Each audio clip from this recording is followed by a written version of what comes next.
1 KG লবণ পর্যন্ত নিতে গেলে সেনাবাহিনীর স্বাক্ষর নেওয়া লাগে। পার্বত্য চট্টগ্রাম থেকে সেনা শাসন মুক্তি চাই।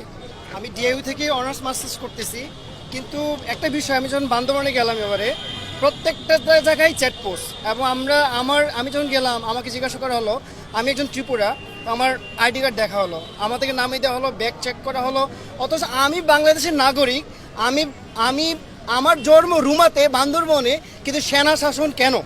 এবং আমাকে যখন আমি যখন বান্দরবনে নবান্ন উৎসব পালন করতে গেছিলাম, সেখানে সেনাবাহিনী আমাকে, এবং আমরা নবান্ন উৎসব যেহেতু চলবে, কিন্তু আমরা গণ্যমান্য ব্যক্তিবর্গদের নিয়ে আমরা মূলত একটা আয়োজন করছিলাম নবান্ন উৎসব, নতুন ভাত খাওয়ার জন্য। কিন্তু আমার ছোটো ভাই অনেকে আসছিল বাজার করার জন্য, মুরগি 10 কেজি নেওয়ার জন্য কোনো রকমের পারমিশন না নেওয়ার কারণে মুরগি দেওয়া হয় নাই। শেষ পর্যন্ত দোকানদারকে এবং ছোটো ভাইকে আটকে রাখা হয়েছিল।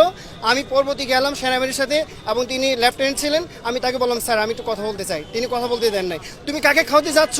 10 কেজি মুরগি কাকে খাওয়াবা? কুকিচিংকে খাওয়াবা নাকি কাকে খাওয়াবা? আমাকে জোর করে বলতেছে। আমি তখন বললাম, স্যার আমি একটা কথা বলতে চাই। আমি তখন বললাম, স্যার এটা আসলে নবান্ন উৎসব।